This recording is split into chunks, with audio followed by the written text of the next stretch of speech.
Looking back at the neoliberal turn, it was premised on a belief that the whole New Deal, social democracy, Keynesian turn of the 1930s and the 1940s had been a mistake, or at least that social democracy had greatly overreached, and that it was very important to roll back the New Deal or at least moderate the New Deal and associated things. And that the 30 glorious years of growth after World War II, that they were somehow unsustainable or using up social capital or the result of things that had been put in place by the more laissez-faire organization beforehand, that they were not relevant, that you should not attempt to recreate the conditions that put them, but instead revert back toward semi-classical, semi-liberalism, toward the market giveth, the market taketh away, blessed be the name of the market, and where there was not market, there should be authority. Tradition, order, bourgeois values, perhaps inheritance, scorn for the poor, and, perhaps,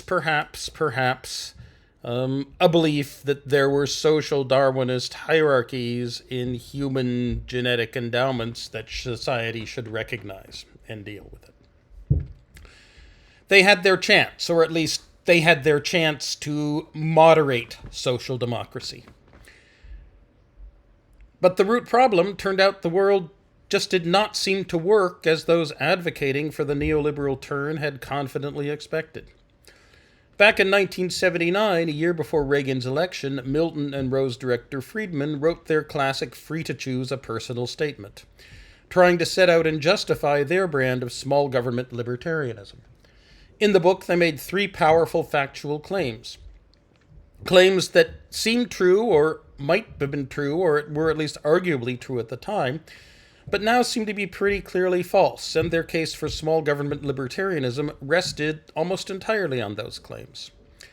The first claim was that macroeconomic distress was caused by the government, not by the unstable private market, and that the form of macroeconomic regulation required to produce economic stability is straightforward and easily achieved and requires a minimal government, and it's only because the government tries to do too much that we have large business cycles. Instead, all we need to have is a central bank that sets a target for the M2 checking account and small time deposits in the system and keeps that stock growing at a constant nominal rate. The second claim was that externalities were relatively small, or at least they were better dealt with via contract and tort law than through government regulation. And the third and most important claim was that in the absence of government-mandated discrimination, the market economy would produce a sufficiently egalitarian distribution of income.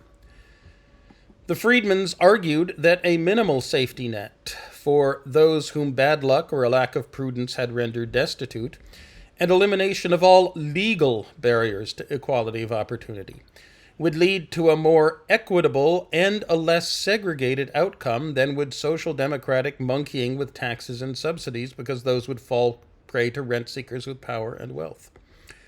Alas, it all turned out to be wrong. Ben Bernanke, during the Great Recession, followed the Friedmans' playbook for how a government should manage the business cycle to the letter. And the Great Recession still came and was still mammoth. And whatever you think about the role of externalities in the economy of the 1970s, and you should think they were large, in the high-tech information age, right-once, run-everywhere economy that the world had arrived at by the 1990s, let alone the global warming-ridden economy of today, externalities are omnipresent. And our coming of the second Gilded Age demonstrates that attempting to slim government and regulation can produce an absolutely astonishingly unequal distribution of income and of wealth.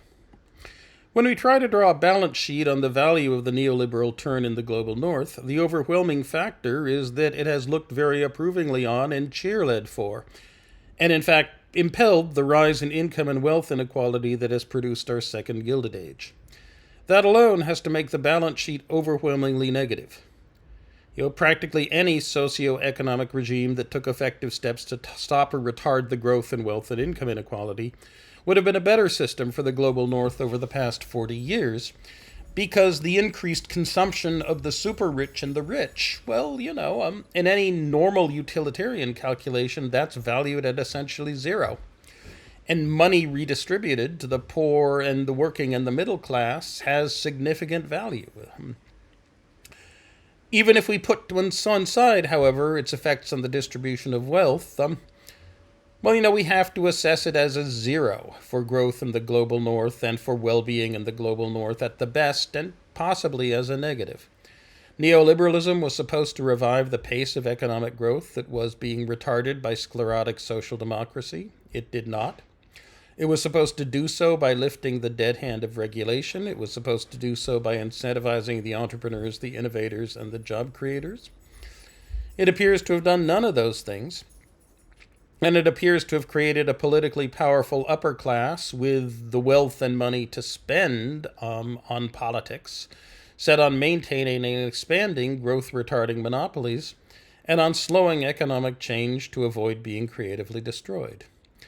Look, for example, at the fight Koch Industries has waged against any shifts in policies that might retard global warming. Why? Because global warming would reduce the value of their oil in the ground. Never mind that a company with substantial expertise across a lot of the energy business is ideally placed to profit from the economic change that will be the move out of carbon energy. Today's plutocrats have already made their money, and they seek to preserve it. So economic growth and change are things they regard as their enemies, unless they are invested in the success of leading and creative sectors, a la Silicon Valley and Hollywood. Plus, neoliberalism was a huge minus in the vulnerability created by its strong bias toward financial deregulation. Plus, neoliberalism hobbled the response to the financial crisis of 2007-2008 and turned it into the Great Recession. Much too much of the market giveth, the market taketh away, blessed be the name of the market. Much too little of the market was made for man, not man for the market.